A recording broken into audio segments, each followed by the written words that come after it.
Well, I guess it's finally time. So around 5 months ago when I made my first fighting video, I said that if we get 25 likes, I'd start the How It Feels series. And I think we reached that goal. Soon after I made the poll and Medkit won, by a long shot. So if you want a specific fighter to get the next video, vote! But I'm getting ahead of myself. Before we start, I want to make it clear that this video is not about balance. This is about how it feels playing Medkit. So without further ado, let's begin. Medkit is the first fighter you think of when someone mentions supports. If it weren't obvious from the name already, this guy heals. Duh.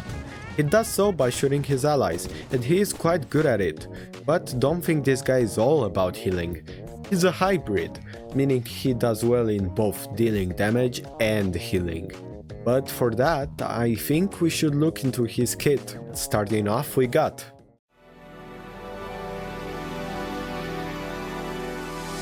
his weapon is a 6-bullet revolver. With this he can heal for 6 or damage for 5. It's also a hit scan weapon. It's much more different than his SMG projectile gun he used to have back in the day. This single change makes him require much more skill to play properly, considering he can headshot as well, but more on that later. The best part by far had to be the change from projectile to hit scan, because it means he can hit moving targets a lot more reliably now. It's Hanu.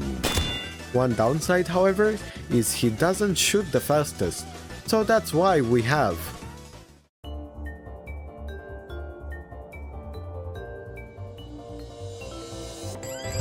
your secondary will fire all of your bullets rapidly, but there is also a lot of recoil. Using this ability with a full clip can do either 36 damage and slow down your opponent, or heal an incredible 48 HP. This is one of his best abilities by far. You can melt fighters that use their finishers at the wrong time, or even give a quick burst of healing to a low teammate. Controlling the recoil enough to hit all 6 bullets feels awesome. It can also slow people chasing you, but the slow won't be enough if you want to escape a melee, so that's why you got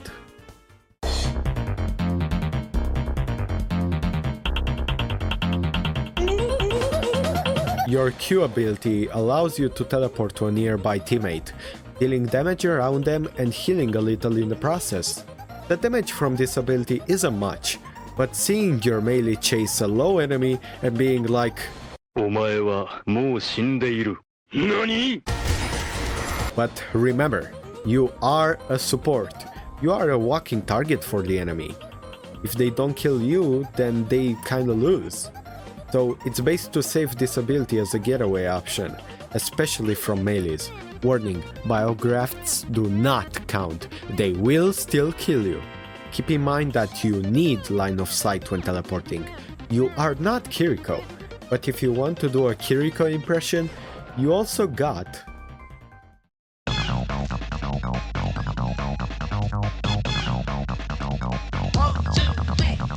your E is a simple ability. Throwing a projectile that once landed will heal your team and deal damage and knock back enemies. This ability is pretty versatile. You can use it in combination with your Q to heal your teammate a lot, while also damaging nearby enemies. But just throwing it does the job just as well. Keep in mind that this ability respects the laws of gravity, so you can just Kobe. Nice. The area of effect is so big that if you're fighting someone, using this ability as a finisher is the best case scenario. Speaking of finishers though,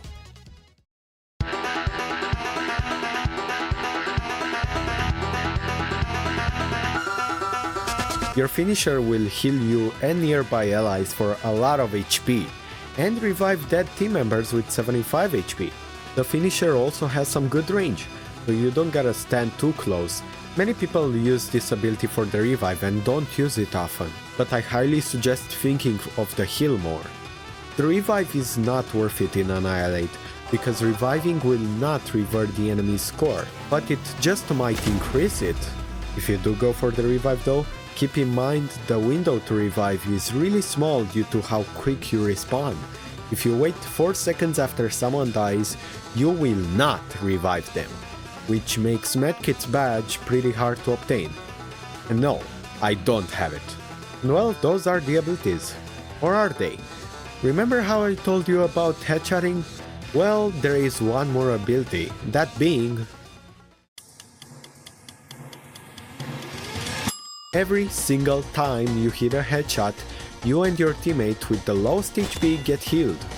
This ability can trigger every 3 seconds.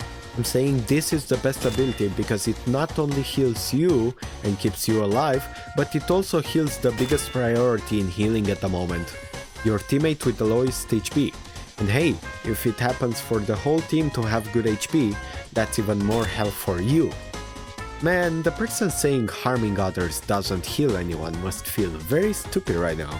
Oh, and by the way, it's worth mentioning that headshots double your damage and healing. Meaning, if you hit only headshots, you are twice as powerful the whole game. Well, those were the abilities. Gosh, that took a bit. Now it's time to talk about the actual fun part. I don't think people realize how much of a glow-up Medkit had when he was given the ability to headshot. Medkit is the only character other than Hyperlaser that can do that. I remember a guy once saying, characters that rely on headshots often attract players that think they're better than everyone else. And when you pick Medkit, you're basically announcing to the whole server that you think you're better than everyone. So when you combine healing, damaging, and headshotting, I quote, create a mass of pretension so dense that it can cause a singularity. The passive can single-handedly make you survive a lot more encounters than you should. This scythe isn't even damaging me! Now die! Medkit has so much survivability that Medkit 1v1s often just end in you making a new friend. So, you free this weekend? But to survive, it requires more than just hitting a few headshots and pressing Q. Every now and then you will need to use the weakness of your opponent to your advantage. As an example, for Scythe you can just circle around them.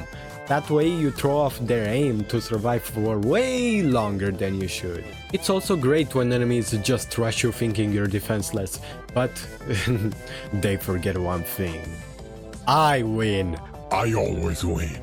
Unless it's a paragraph. But other than that pesky little robot, your kit is very well made to be used offensively as well. Take this clip for example. Me and my team are attacking this bad hammer and we leave him with just enough health to escape. Unlucky, right? Wrong! A few games later, literally the same situation happens. Only difference is that now his escape is cut short by my E. Some other examples of your kit being good offensively are these ones. Your Q allows you to go attack so much without the risk of dying. Are you in trouble? Well, with the press of a button, you can say goodbye to those threats.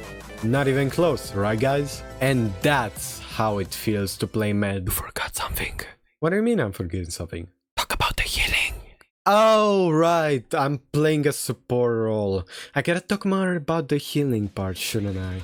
Well, let's get into that. Medkit's healing output is insane. You are the only healer other than Vinestaff, and all she does is spam M2 and Q. While yes, she has the most consistent healing in the game, you got the most burst healing in the game. Your teammates can't really die when you're healing them. Take this clip for example. I'm healing this katana and while they parry, I heal them enough for them to win a 1v3. And hey, keeping an eye out on those who are low and healing them for just a few seconds can result into them getting back into the fight quicker. Yeah, good job Scythe. Knowing who to heal is important as well. Your ally using their finisher means that you should take that opportunity to protect them in order for their finisher to have their full effect. Even for a little bit, healing is very... Okay, cut me some slack on that one. I could not save him. Switching back and forth between playing defensively and aggressively is what makes Medkit so much fun to play. In this clip, I go on a killing spree while trying to heal everyone as well. And that's the duality of Medkit. You have to know when it's best to switch between them. And that brings me to the most important part of playing Medkit in general, your team. There are always going to be times when your team just won't know how to play, but that is fine. All that matters is good teamwork and trusting your team. And if you combine all I talked about in this video, you can have matches like this.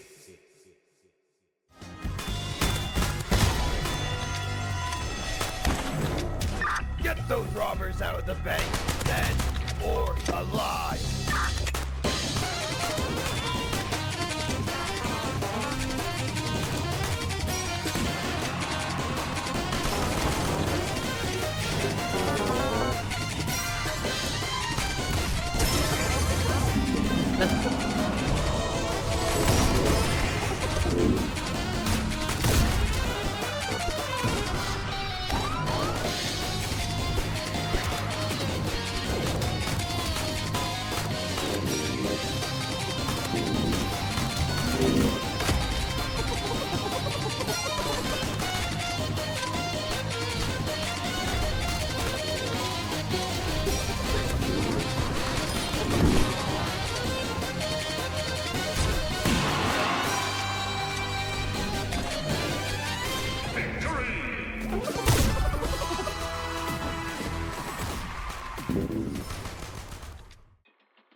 I hope that you've enjoyed this video. This took a lot longer than I thought to actually finish.